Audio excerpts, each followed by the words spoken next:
realeza, pero es más lúdica. Vamos a conocer episodios que podrían ser perfectamente hoy día material para un matinal o para una revista TV y novelas, una cosa por el estilo. Claro, a lo mejor cuando veamos eso ustedes van a reír porque hoy día lo que pasó hace 70 años, hoy día quizás sea nada, pero en esa época era para un matinal. Hay conflictos amorosos, conflictos políticos, tramas detrás de las relaciones, pero lo que es más interesante, vamos a conocer a personas que cumplieron su deber, personas que quizás nunca imaginaron que iban a ser rey o reinas, pero en el momento en que tuvieron que actuar como ellos, como tales, cumpliendo sus funciones, cumplieron el deber. Cumplieron el deber con su casa real y con su nación. Y eso es muy importante. Por lo siguiente, ¿cómo nos explicamos que en pleno siglo XXI, vamos a hablar de las realezas europeas, no de las de Medio Oriente, sigan existiendo casas reales y que además son muy populares en la población? La última encuesta antes de la coronación de Carlos III en Inglaterra, el 78% de la población está a favor de la monarquía. ¿Qué presidente en el mundo quisiera tener ese porcentaje de aprobación? Bueno, la monarquía británica la tiene, la noruega, la de Bélgica y los Países Bajos, la de Luxemburgo, son todas monarquías, ya sean reyes o príncipes, que el pueblo los quiere. Y esto es una tradición histórica, porque el papel que representan las monarquías en estos países es la representación del Estado, es la columna vertebral de la nación. Y esto el pueblo lo entiende perfectamente. Entonces, en un continente donde prevalece, hoy más que en otra época, la democracia, en que prevalecen las libertades, sigue existiendo este tipo de jefe de gobierno que viene de hace de más de 1000 años. Bueno, vamos a ver si con esta charla logramos entender algo que es muy lejano para los sudamericanos, a pesar de que acá estuvieron los españoles con un rey también. Bueno, para poder entender lo que pasó en la Segunda Guerra Mundial con las casas reales, es muy importante saber cuáles eran las principales casas reales que habían hasta antes de la Primera Guerra Mundial, que fue una guerra por nacionalismo, empezada por las casas reales. Existía obviamente casa real en Gran Bretaña e Inglaterra, el Kaiser en Alemania, también un Kaiser en Austria-Hungría, el zar en Rusia y los reyes de los países nórdicos, Noruega, Suecia, que ya estaban, existían el príncipe de Luxemburgo, en Mónaco existían estas familias reales, pero las principales casas reales es la que yo les acabo de mostrar y que hasta antes de la Primera Guerra Mundial eran muy importantes porque tenían, salvo Inglaterra, tenían injerencia política, sobre todo en Rusia con el zar y en Alemania y Austria-Hungría con los Kaiser. Hay algo bastante curioso con todos estos reyes. Todos eran parientes. Todos descendían de la reina Victoria de Inglaterra. El Kaiser alemán, Guillermo II, era primo hermano del rey Jorge VI de Inglaterra. Eran primos hermanos. La reina Victoria tuvo 9 hijos, 2 hombres y 7 mujeres. Y de ahí viene todo un entrecruce de parentela, donde todos eran parientes o en primero o en segundo grado. Porque hay que recordar que en esta época los matrimonios eran por conveniencia política y diplomática. Por lo tanto, digamos, la reina Victoria pudo echar mano de mucha diplomacia porque tenía 9 hijos. Entonces, el Kaiser de Alemania, el rey de Inglaterra y el zar de Rusia, Nicolás, eran todos primos hermanos, ni siquiera primos, primos hermanos. Y eso fue bastante importante en la Primera Guerra Mundial, porque 2 primos hermanos se enfrentaron a otro primo hermano, el rey Jorge de Inglaterra y el zar Nicolás II de Rusia, contra el Kaiser Guillermo en Alemania. Primos hermanos los 3, con distinta suerte, obviamente. Después de la Primera Guerra Mundial, hubo regímenes que eran reales o imperiales que terminaron con la guerra, que cayeron. Son el caso del sultán de Turquía, dejó de existir el imperio turco, el Kaiser Guillermo de Alemania. Alemania dejó de ser, digamos, una potencia real o imperial y pasó a ser una república, la República de Weimar. El Carlos I de Austria. Austria dejó de ser Austria-Hungría, pasó a ser solo Austria, y Hungría fue un país aparte, y apareció Checoslovaquia, Polonia, etcétera, etcétera, Hungría como independiente. Bueno, y el San Nicolás, que cae en 1917, un poco antes que termine la Primera Guerra Mundial. Entonces estas son las principales monarquías que desaparecen una vez que termina la Primera Guerra Mundial. Esto es importante porque todos estos países pasaron a ser repúblicas, en algunos casos democráticas y en algunos casos dictaduras. Pero las principales países que mantuvieron las realezas fueron las que ganaron la Primera Guerra Mundial. Y bueno, las que son las más conocidas y las más importantes: Gran Bretaña, Bélgica, Países Bajos, en esa época Holanda, Dinamarca, Noruega y Luxemburgo, que es un país muy chico que está entre Suiza, Alemania y Bélgica. Francia, justo ahí hay como un triángulo hasta ahí. Estos países, que bien, varios de ellos participaron en la Primera Guerra Mundial como los aliados, vencieron a los alemanes, a los austrohúngaros, son democráticos, pero son jefes de estados reales. En Israel, por ejemplo, existe un primer ministro, pero el jefe del estado es el presidente, que tiene cargos protocolares. Esto mismo ocurre acá, lo que es bastante curioso, porque si son países democráticos, es como raro que exista una figura de un rey o reina, pero son jefes de estado y, como ya explicamos al principio, bastante respetados por el pueblo. Y como ya les dije, existían países que dejaron de ser o realezas o imperios o imperiales, que desaparecen, estas casas reales, y en el caso de lo que vamos a ver nosotros está Bulgaria, Rumania, Italia, Rusia y Alemania. Entonces vamos a partir viendo qué pasó con estos países, qué pasó con sus reyes durante la Segunda Guerra Mundial, cómo actuaron, por qué actuaron así, se vieron obligados o lo hicieron de modo propio. Vamos a partir con el rey de Bulgaria, Boris III. Era el monarca de Bulgaria, un país eslavo que tenía conexiones históricas obviamente con Rusia, en este minuto Unión Soviética, por temas de pueblo y religión. Son ortodoxos, cristianos ortodoxos. Entonces, este rey era pacifista. Él nunca tuvo interés en entrar a la guerra. Estaba muy presionado por partidos políticos fascistas búlgaros dentro de Bulgaria, que estaban apoyados por la Alemania nazi. Ya Hitler estaba en el poder en el año 33. Él se opuso siempre a la deportación de judíos.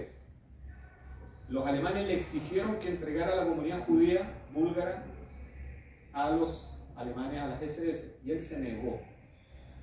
Entonces es invitado a una reunión en el año 42 con Hitler. Hitler le exige una solución al problema judío búlgaro y él se niega. 2 meses después de esa reunión, misteriosamente este rey muere. Se supone que es envenenado por los nazis. Y asume en esa época su hijo, Simón II, que era un niño de 6 años. Obviamente actúa un general fascista, nacionalista, como regente. Y es ahí cuando Bulgaria entrega a los judíos a los nazis. Cuando estaba este rey, bueno, acá está ya de viejo, de adulto, de 6 años. Entonces no podríamos culpar a este rey ni a esta casa real como colaboradora de los nazis. De hecho, cuando termina la Segunda Guerra Mundial y los soviéticos entran en Bulgaria, esta casa real desaparece, Bulgaria se transforma en una república, comillas, democrática, de corte comunista, manejada por los soviéticos, y ellos van al exilio, primero van a Egipto y después se van a Inglaterra. Entonces podríamos decir que en la Segunda Guerra Mundial, Bulgaria, la casa real, digamos, mientras pudo se opuso. Era muy difícil. uno siempre tiene como la sensación de que como tantos países no se opusieron a los alemanes. Los alemanes eran 80 millones de habitantes, y estos países eran países de 8 o 10 millones de habitantes. Entonces es imposible. O sea, el ejército alemán era de 10 millones de habitantes, que es la población completa de estos países. Muy difícil aguantar esto. Entonces, obviamente, sumado a que habían elementos internos fascistas que eran simpatizantes de los nazis, lo hacía todo más fácil. Después tenemos el caso rumano, que es un caso en donde la suerte de los judíos no está muy ligada a lo que pasó con el rey. Este rey, en la década de los 20, a los 19 años, ya había tenido que irse de Rumania porque hubo un golpe provocado por militares nacionalistas de derecha. Este rey joven se va, tenía 19 años, Miguel I de Rumania.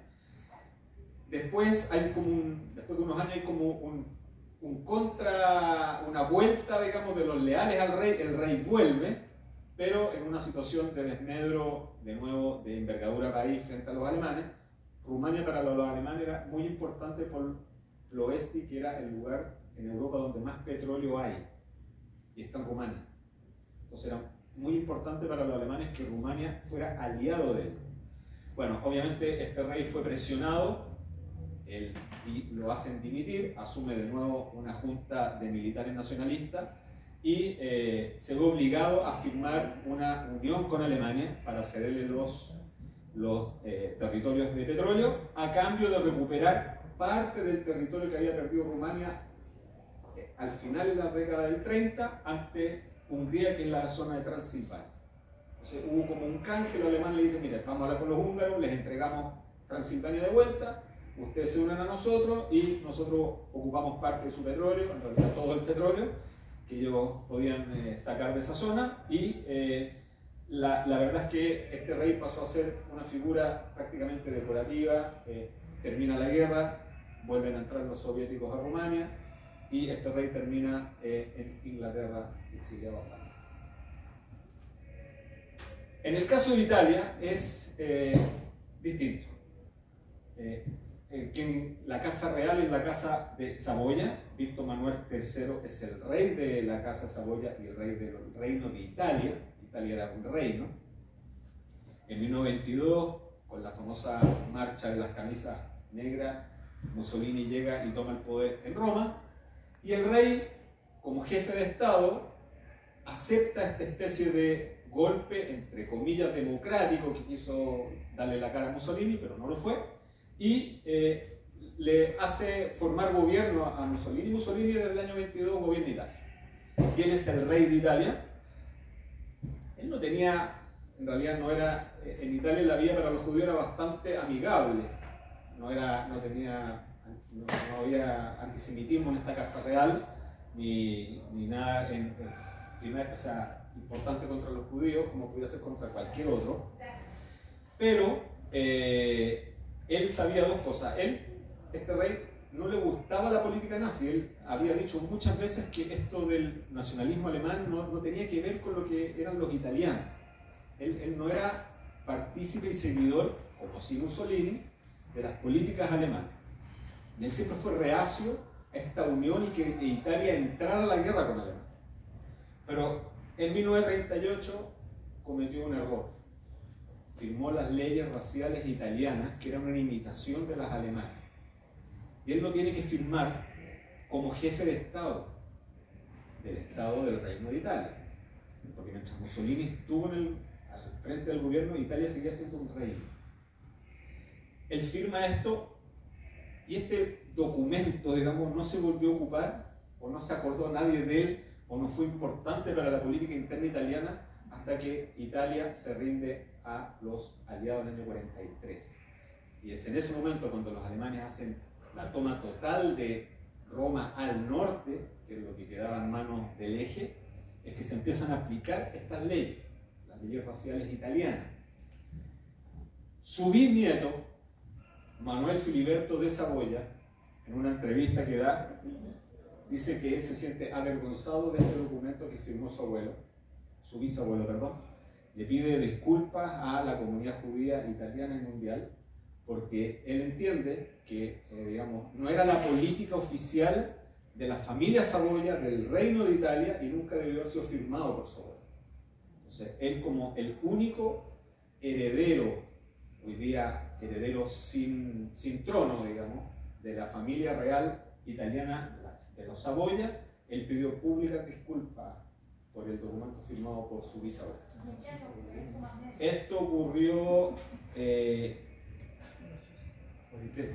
un poco antes de la pandemia. Un poco antes de la pandemia. Sí, hace poco, sí, él es muy joven. Él es muy joven. Y vamos a ver el caso de Rusia, que quizás, bueno, obviamente es el caso más alejado desde la Segunda Guerra, si miramos desde la Segunda Guerra Mundial hacia atrás, porque esto terminó el año 17 con la Revolución de Octubre. ¿Qué pasa con este zar Nicolás II? Bueno, el zar Nicolás nunca quiso ser zar de Rusia, nunca se sintió preparado y él se vio obligado por las circunstancias a asumir, porque su padre muere. Y asume porque su señora de origen alemán,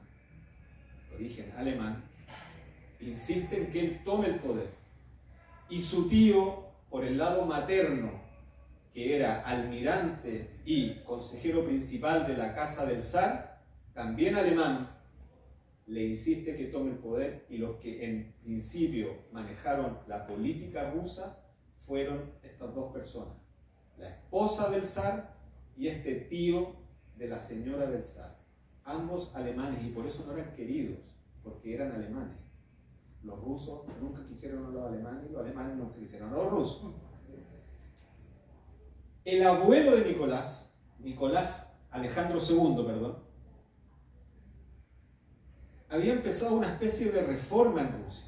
Y en esta reforma social y política, muy tenue, estamos hablando de la mediados del 1800, o sea, no pensemos en las reformas políticas del siglo XX o XXI. Había una especie de permitir o de integrar a los judíos a la sociedad. Pero ocurre, como yo les he dicho en otras charlas, la historia y el destino tienen a veces otros caminos. Este zar es asesinado por un grupo terrorista, 6 personas, 2 mujeres y una era judía. Entonces, la violencia se llamaba Geisa Gelfman. ¿Sí?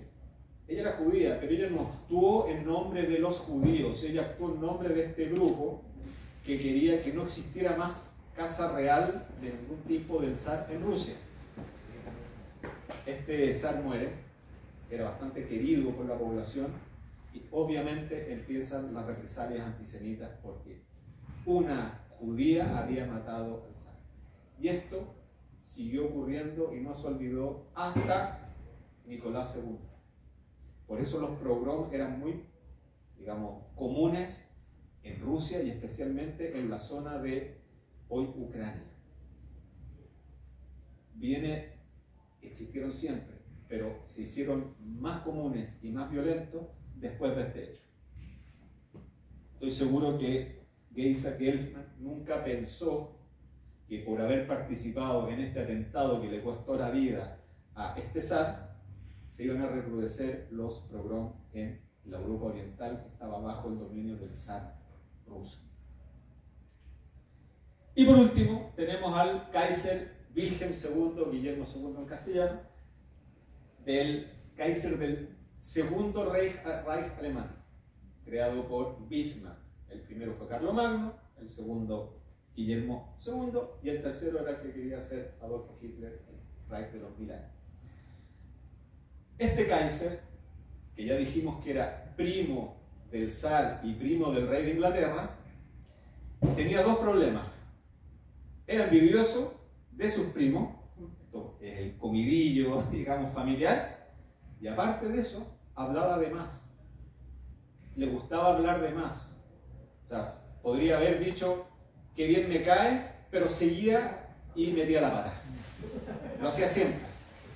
Bueno, él siempre decía que por qué los británicos tenían que superar a los alemanes si los alemanes eran mejores que ellos. Entonces, hay 3 digamos, eventos que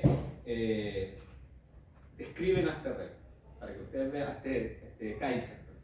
El primero es que él tenía bastante prejuicios antisemitas, como tenían todos en Centro Europa y en Europa del Este. Pero a pesar de aquello, él tenía sus judíos favoritos, y les llamaban los Kaiser Juden, que eran los judíos ricos, porque era aún más desagradable que los judíos pobres. Ustedes tienen que entender que las noblezas de todos estos países, los polacos, los húngaros, tenían adversión a la pobreza, pero si además estaban los judíos era peor, doble peor. Entonces, por eso los judíos los ocupaban como los cobradores de impuestos, para la nobleza no tener que entenderse con la gente pobre de sus países, de sus naciones. Después, el 2 de diciembre de 1919, él responsabiliza su abdicación después de la guerra a los judíos. Porque como había que echar la culpa a alguien, qué mejor que echársela a los judíos. Que fue un argumento que ocupó Hitler después para hablar de la famosa puñalada por la espalda de los acuerdos de Versalles.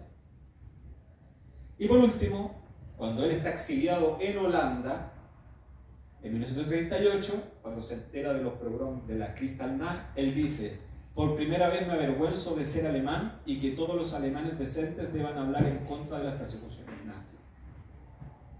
Entonces acá tenemos la misma persona en distintas épocas, donde tenemos tres distintas maneras de relacionarse con los judíos. Una anécdota de este Kaiser. Antes de que comience la Primera Guerra Mundial, vamos a verla después, esta mujer se encuentra con la reina de Holanda, la reina Guillermina, y él le dice a la reina: mis soldados, mis prusianos, miden todos 2 metros, y sus soldados les llegan al hombro. Y la reina le contesta: Kaiser, si yo abro las esclusas de los diques, el agua sube 3 metros. El Kaiser tuvo que pedirle asilo una vez que es depuesto a la reina Guillermina, y ella se lo dio. Él muere en Holanda el año 41. Himmler lo va a ver antes de que muera. Lo va a ver y le dice que están pensando en una de esas que él pueda volver a Alemania, pero solo como una figura decorativa. Bueno, no alcanzó a dar mucha respuesta porque un par de meses después muere, a los 80 y tantos años. Bien, hemos visto casas reales podríamos decir, del centro de Europa y del este de Europa. Ahora vamos a ver casas reales del occidente de Europa. Y aquí sí que vamos a ver lo que yo les dije al principio: pelambre, revistas, farándula, cartas de amor, etc. Bueno, el 1 de septiembre del año 39 comienza la Segunda Guerra Mundial. Todos los países que vamos a ver ahora están como jefes de Estado, aparte de tener sus gobiernos democráticos, ¿sí?, reyes o reinas. Y ellos tienen que tomar decisiones y actuar en favor de su pueblo, en favor de sus naciones y de sus imperios. No olvidemos que Bélgica, Holanda, Gran Bretaña son imperios, tienen territorios de ultramar, de los cuales ellos son jefes de Estado también. Entonces, vamos a hablar del rey de Noruega, Håkon VII. Noruega, país escandinavo, es invadido por los alemanes el 9 de abril de 1940. ¿Por qué lo invaden?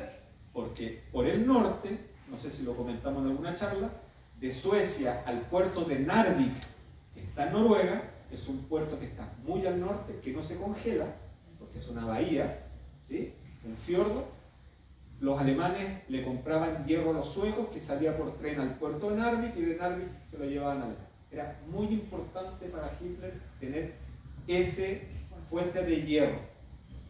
Entonces invaden Noruega, lo que se suponía que iba a ser un paseo.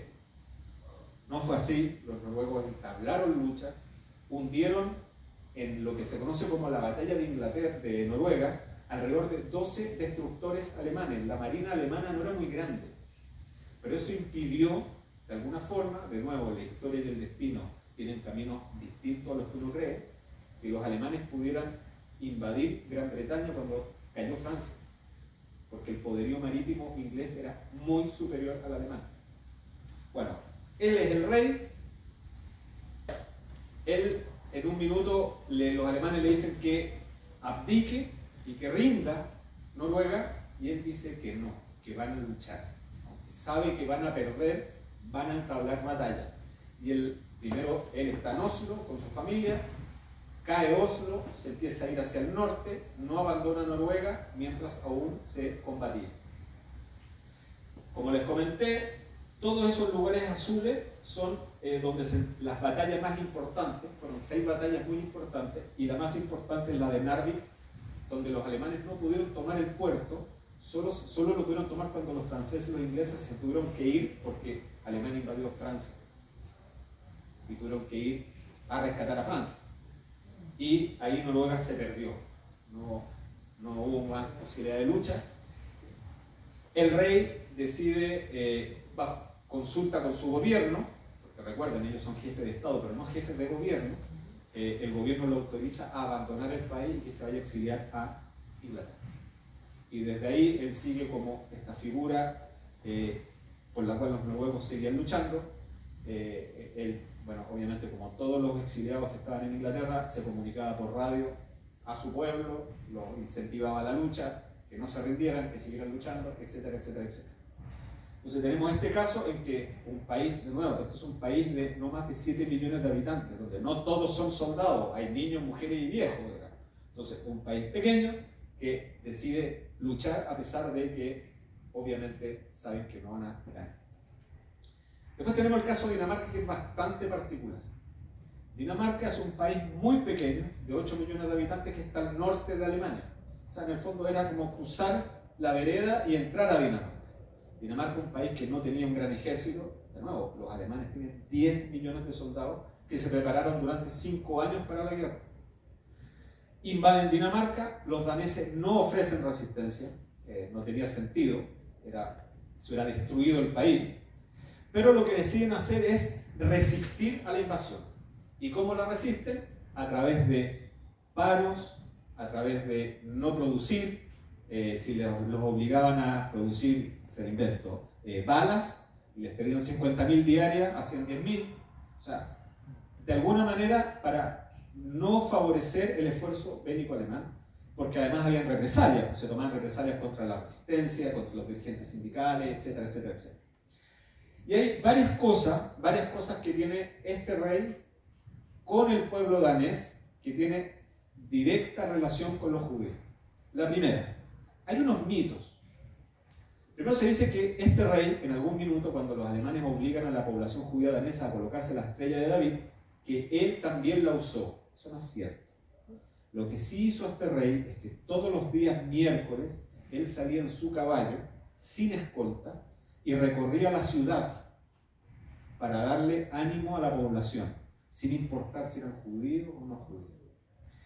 Cuando él se entera de lo que está pasando con los judíos en Alemania, él escribe en su diario y dice: cuando nos fijamos en el trato inhumano de los judíos, no solo en Alemania, sino también en los países ocupados, empiezas a preocuparte de que tal culpa también pueda ser puesta sobre nosotros. O sea, él, sin ser responsable directo, ni siquiera indirecto, se siente responsable de lo que está pasando con los judíos. Y después dice, lo que les conté a ustedes, que todos llevan la estrella de David. O sea, él comenta esto, pero él nunca se puso la estrella de David. Sí, él salía a recorrer la ciudad. Hay una anécdota de este rey. Resulta que en la casa de gobierno, en la capital, los alemanes habían izado la bandera con la suástica. Y había una guardia. Entonces este rey llega en su caballo, en estas salidas que hacía, y va a hablar con la guardia y le dice: baje la bandera nazi de la casa de gobierno danesa. Entonces el guardia le dice: no lo voy a hacer. Si usted no lo hace, mañana voy a mandar a un soldado danés a que la baje. Y el guardia le dice: lo vamos a matar. Entonces me tendrá que matar a mí porque voy a venir yo. El día siguiente la bandera no estaba izada sobre la casa de gobierno. En Dinamarca que era un pueblo, en un país donde vivían alrededor de entre 7.000 y 8.000 judíos, la población no tenía nada de antisemita. Protegió a los judíos mientras pudo. Este señor que está acá, que se llama Georg Ferdinand Duckwitz, era miembro del Partido Nacional Socialista y era el primer secretario de la embajada alemana en Dinamarca. Y él escucha en una reunión que se hace en la embajada alemana que en el día de Rosh Hashanah, esto fue como 3 semanas antes, iba a haber una redada para tomar a todos los judíos daneses y enviarlos a Auschwitz, en el año 43. Este señor se reúne con los 2 grandes rabinos que habían en Dinamarca y les comenta la situación y les dice: tienen que juntar a los judíos y sacarlos. ¿Cómo lo hacemos? Bueno, se dio aviso en toda la sinagoga de lo que iba a pasar y la población danesa no judía arriesgó su vida para sacar en botes de pescadores a los judíos de Dinamarca a Suecia, país neutral. Él viajó a Suecia a hablar con los políticos suecos para que recibieran a estos refugiados judíos. Se salvó el 95% de los judíos daneses gracias a esta gestión. Esta persona que era miembro del partido nazi, que no sabemos si lo hizo para subir en la jerarquía diplomática, no lo sé, fue nombrado por Yad Vashem justo a la nación, porque gracias a su gestión se salvó. Y además, en agradecimiento y recordatorio, como manera de homenajear a Dinamarca como país, es el único país que está reconocido por Yad Vashem como justo de las naciones.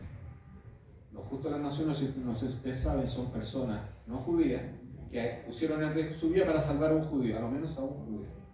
Son personas individuales, pero Dinamarca es el único país.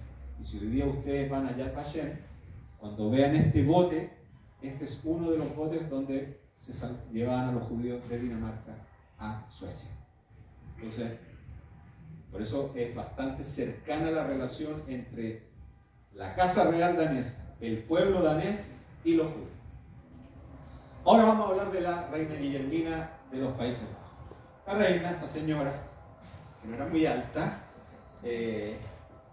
declaró a Adolf Hitler el archienemigo de la humanidad. Lo dijo públicamente por la radio. Cuando los alemanes invaden los Países Bajos, en el año 40, ella dice: yo me quedo acá y sigo peleando. Yo soy la jefa de Estado. La obligaron a salir y ella pensaba que iba a poder irse al norte del país para poder seguir desde ahí, digamos, estando con el pueblo. Pero los alemanes rodean, digamos, Ámsterdam. Ella logra salir y se sube a un destructor británico que la lleva a Canadá. Ella llega a Canadá y en Canadá ella sigue viviendo como cualquier ciudadana común y corriente. Andaba en bicicleta. Ella, siendo princesa, andaba en bicicleta en su casa. Antes de asumir, ella iba en bicicleta a todos lados. Llega a Canadá, no tenía guardaespaldas ni mucho menos. Ella iba a hacer las compras, hay bastantes registros de aquello.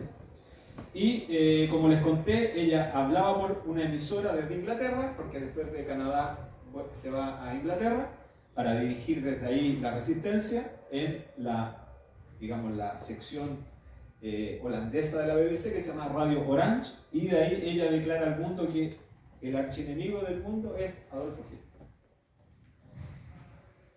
Hitler. Ella pudo morir estando en Inglaterra en un ataque durante la batalla de Inglaterra.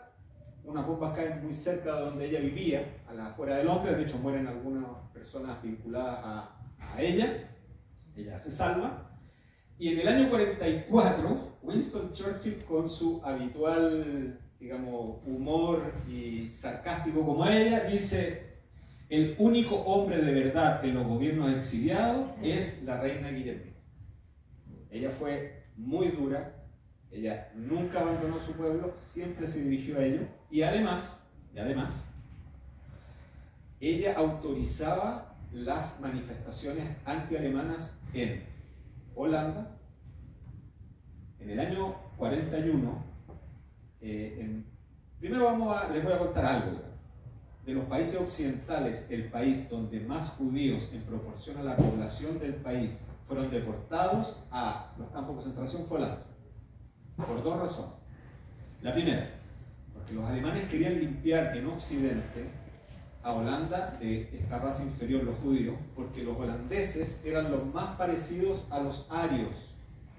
De hecho, hubo algunas unidades de la Waffen-SS conformada por holandeses que se llamaba la división vikingos.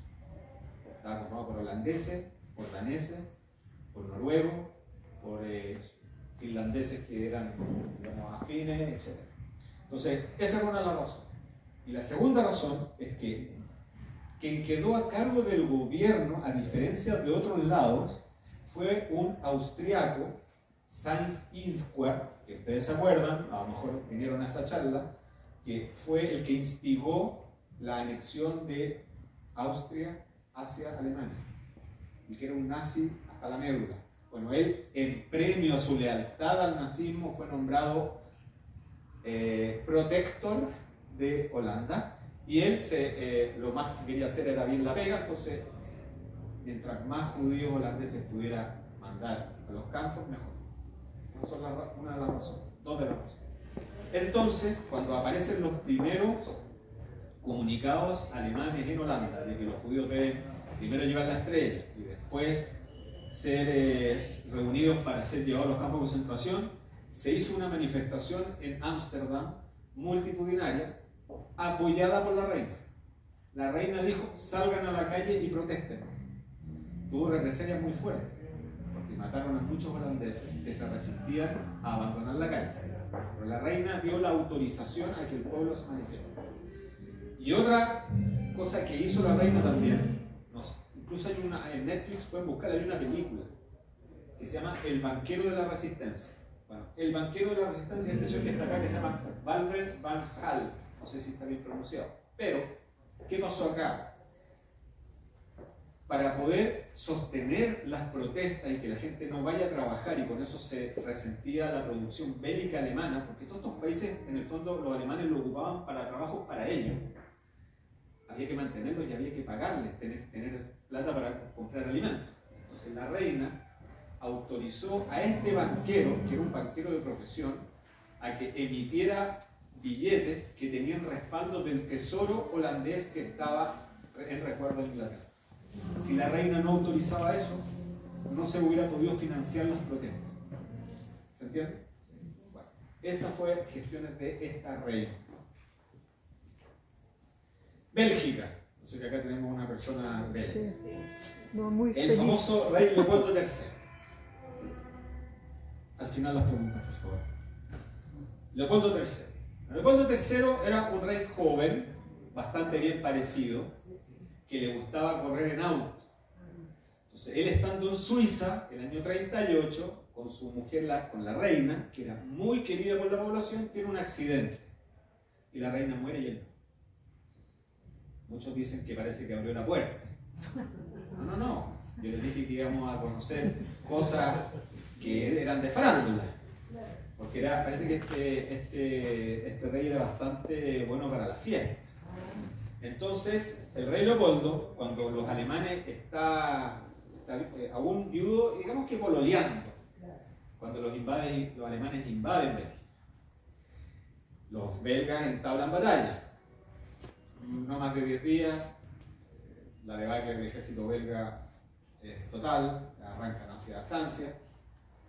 Bueno, ¿qué hace? Entonces este rey dice: yo voy a rendir Bélgica, pero voy a rendirlo solo como jefe del ejército, no como jefe de Estado. Eso era lo que él pensaba que había que hacer, y lo habla con su gobierno, con el gobierno que está en Bélgica.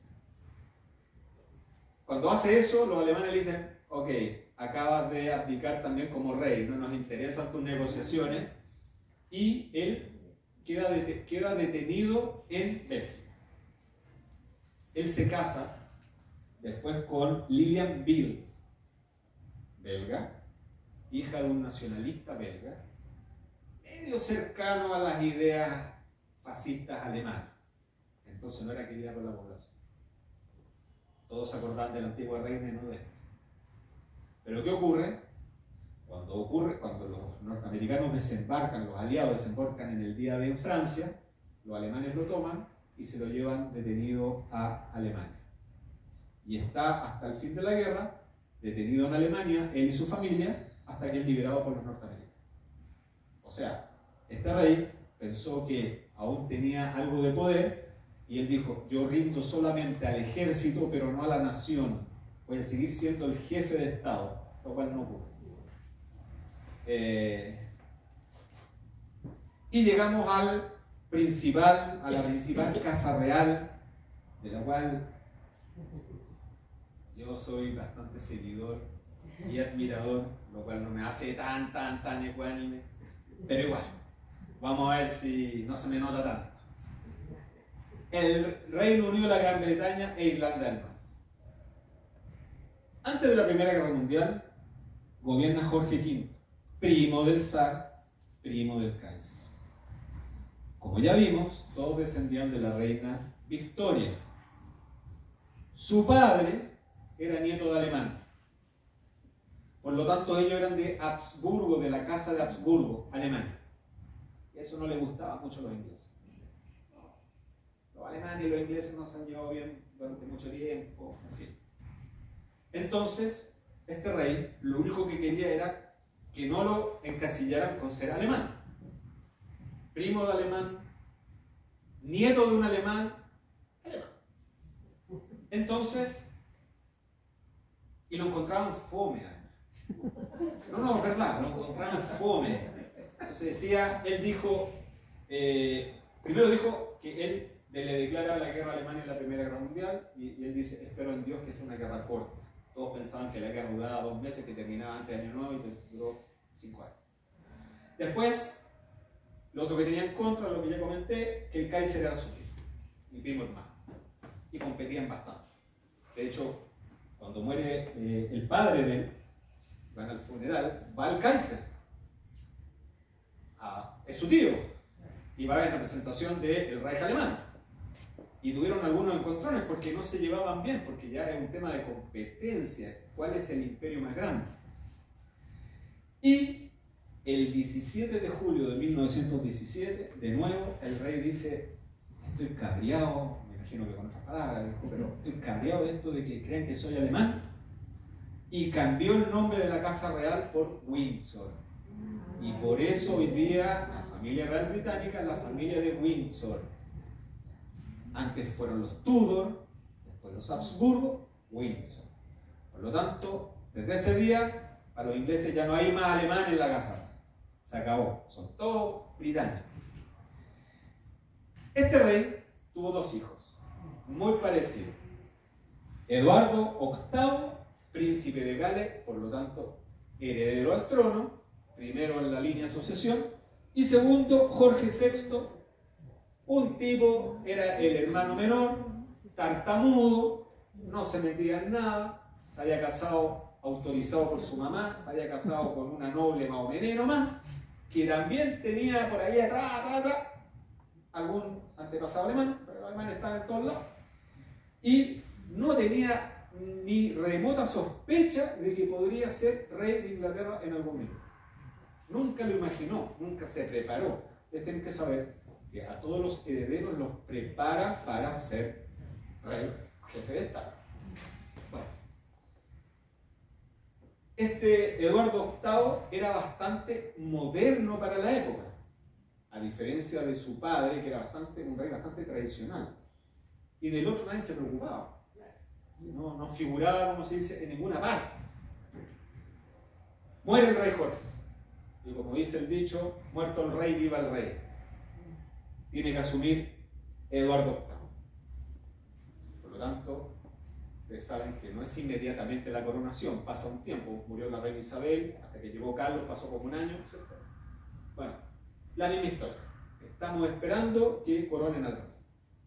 Pero este rey se enamora de una mujer norteamericana que tenía una yaya gigantesca, 2 veces divorciada.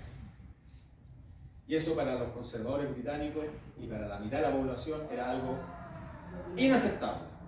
Ya que fuera norteamericana ya era complicado, no era de la realeza, no era noble, pero que además fuera 2 veces separada, ya eso era, usted sabe. Entonces este rey está en un disyuntivo. ¿Qué hago? ¿Cumplo mi deber o abdico por amor? Y él da un discurso en la radio y dice, en resumen, me ha resultado imposible soportar la pesada carga de responsabilidad y desempeñar mis funciones como rey en la forma que desearía hacerlo sin la ayuda de la mujer que amo. Y ahí los tabloides de Londres se volvieron locos. El rey ama a una mujer y no ama a Inglaterra, por un lado. El rey debería gobernar porque está enamorado igual. Esta fue una pelea entre los conservadores y los liberales.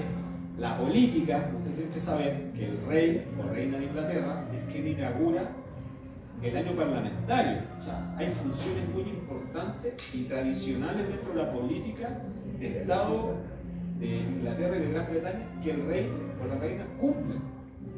Bueno, abdica y mientras iba camino a Bahamas, porque dicen ¿qué hacemos con este ex rey que ahora es duque? Para evitar problemas, mandémoslo a Bahamas. Total, Bahamas es parte de la Commonwealth del Imperio Británico. Que esté allá, que mejor, playa, sol, pero hace un viaje. Este rey, como ya les expliqué, a pesar de que ahora era Windsor, parece que la parte de Habsburgo le había quedado en el ADN. Él era germanófilo. No significa que le gustaran los nazis, pero él era una persona que gustaba mucho y tenía mucho respeto por los alemanes. Y en su viaje, viaja por varias partes, va a Francia, va a Portugal, llega a Alemania y se junta con Hitler, que para los británicos eso fue ya como la gota que rebasó el vaso. Y es tanto así que Hitler siempre dijo que si él hubiera seguido siendo rey y no abdica, es más probable que Inglaterra nunca hubiera ido a la guerra con Alemania. El destino quiso otra cosa. Albert Speer, que hablamos de él la otra vez, ¿recuerdan? Los que vinieron, amigo de Hitler, su arquitecto y después ministro de guerra, dijo: estoy seguro que a través de él se podrían haber logrado relaciones permanentes de amistad. De él habla del ex rey. Si se hubiera quedado, todo habría sido diferente. Su abdicación fue una grave pérdida para nosotros. O sea, gracias a la señora Simpson, que nunca sabremos si tenía algún ancestro judío por ahí, pero el amor hizo que este rey abdicara y nunca hubiéramos sabido si es que hubiera sido Inglaterra, hubiera seguido luchando o no con este rey. ¿Por qué? Porque asume Jorge VI, el rey que nunca pensó que iba a ser rey, que era tartamudo, que nunca estuvo preparado para ser rey. Asume como rey porque era el segundo en sucesión, el otro no tenía hijos. Asume y da un discurso en que al final les dice al pueblo que se mantengan firmes por los oscuros días venideros. O sea, él fue muy honesto con el pueblo. Y siempre dio la sensación de ser una persona honesta y transparente. El rey y la reina, esta reina que no era muy querida por la mamá de él, porque era nobleza media de un ducado chico probablemente, lo acompañó durante todo su reinado, fue un pilar muy importante. Los reyes, cada vez que la Luftwaffe bombardeaba Inglaterra, iban a los lugares bombardeados, hablaban con la gente, lo confortaban. Fue un rey muy cercano durante la guerra. Nunca en la historia británica ha habido una relación moderna, hablo moderna, no sé qué pasó en el 1100, una relación tan cercana entre un primer ministro y el rey Jorge VI como fue entre él y Winston Churchill. Ellos almorzaban todos los días, martes o miércoles. Los martes almorzaban juntos, en palacio. Y en un momento crucial para el gobierno británico de Winston Churchill, el rey le dio su apoyo. Cuando cae Francia, Churchill estuvo a punto de ser depuesto por un voto de no confianza. Y el rey movió todos los hilos que pudo y le dio su apoyo personal a Churchill porque él creía en Churchill y detestaba a Hitler. A diferencia de su hermano, él no le gustaban los alemanes. De nuevo, el destino quiso que este rey, que nunca pensó que iba a ser rey, fuera quien dirigiera el único país que durante 1 año y medio luchó solo contra los alemanes. El rey, tienen que entender, como jefe de Estado, es una persona, un objetivo valioso para un enemigo. Entonces el rey está muy resguardado. Le pidieron que abandonara Londres y se fuera a Escocia o si no a Canadá. Y él decide quedarse en Londres junto al pueblo. Mandaron a su hija Isabel y Margarita a Escocia, no a Canadá, y él se mantuvo toda la guerra en Londres. Y antes de los desembarcos en Normandía, él dice, ¿cómo puedo ayudar yo a la causa? ¿Recuerdan? Perder al rey en un bombardeo es complicado. Entonces, él tanto insistió, entonces para poder despistar a los alemanes y hacerlos creer que el desembarco podía ser por Noruega, hacen viajar al rey en tren desde Londres hasta el norte de Escocia, a la bahía de Scapa-Flow, donde está la flota británica, para hacer creer a los alemanes que el rey va para allá a despedirse de los marinos que van a invadir Noruega. Y él hace este recorrido de 2 semanas, sacándose fotos con periodistas para que los alemanes supieran que él va para allá.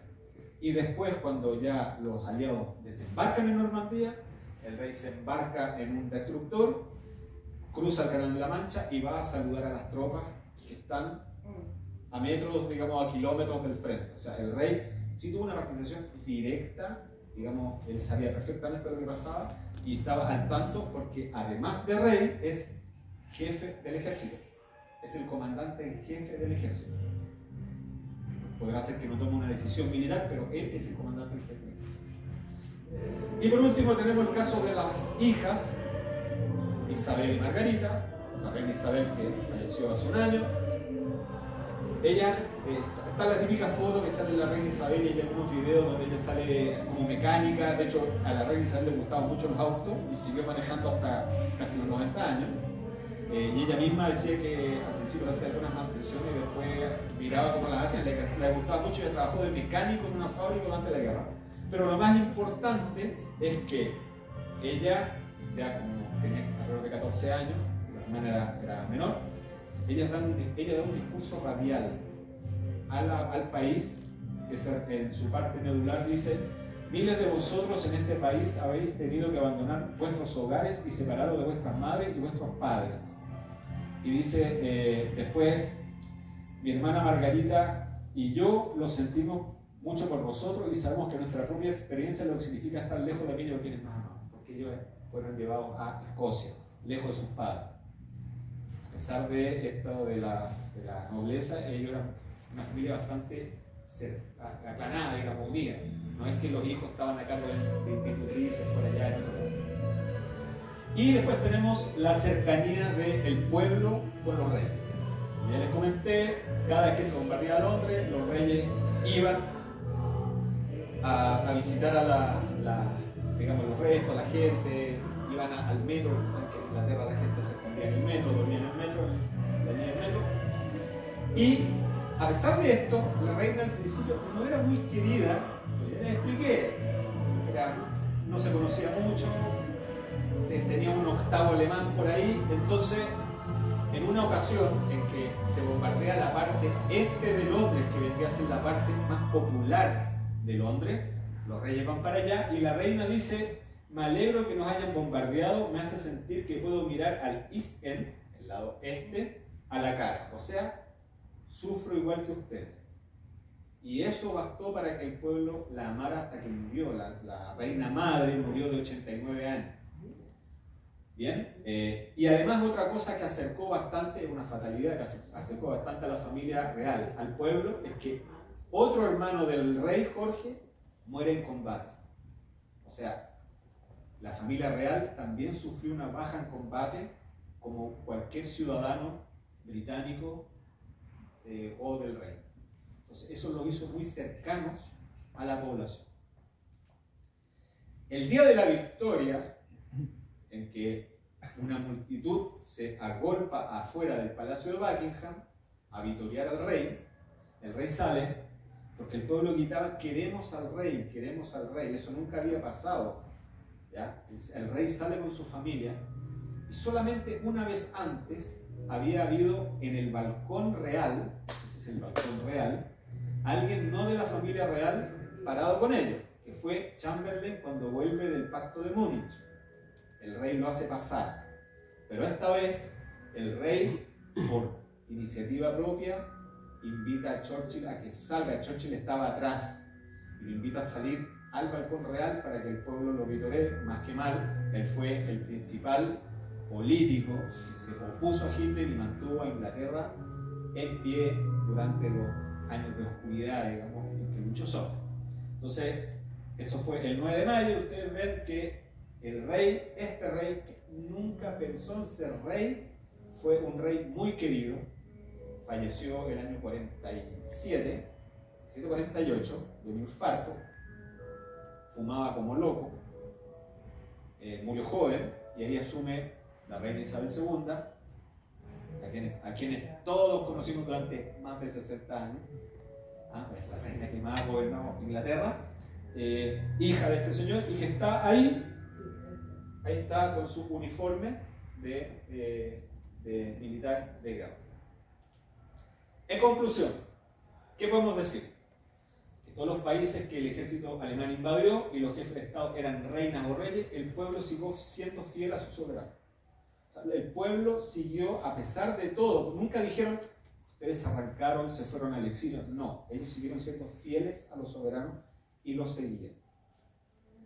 Las casas reales de los países occidentales con regímenes de monarquía constitucional, es decir, democrático, se mantuvieron en el poder hasta el final de la Segunda Guerra Mundial. O sea, la guerra tampoco hizo caer a estos gobiernos, a los gobiernos, que eran parte de estos estados dirigidos con jefe de Estado real. A pesar de haber estado bajo un régimen totalitario, todos estos países siguen siendo monarquías constitucionales hoy día. O sea, Bélgica, Holanda, Países Bajos, Luxemburgo, bueno, Inglaterra nunca fue una de ellas. Hoy siguen teniendo casas reales. Después de la Segunda Guerra Mundial hubo como un refresh, digamos, y aparecieron muchas repúblicas. República es que el jefe de Estado es presidente, un civil, digamos. No, acá no. Ellos siguieron siendo fieles a esta tradición. Y por último, en todos estos países donde se mantiene el régimen monarquía y constitución, la población de estas casas reales es ampliamente mayoritaria que los que dijimos al principio. O sea, las encuestas muestran que a pesar de que Lady Di, a pesar de que la reina de Holanda se casa con no sé quién, que la de Noruega se fue a vivir con no sé quién, la población es mayoritariamente favorable a estos regímenes de monarquías constitucionales. Que si ustedes lo miran, da un poquito de envidia porque se mantienen ordenados, respetan los derechos de las personas, la democracia funciona, son muy tradicionales, a la gente parece que le gustan las tradiciones y son bastante liberales también. Y eso completa la presentación del día. A las preguntas, parece que es larga, y la analista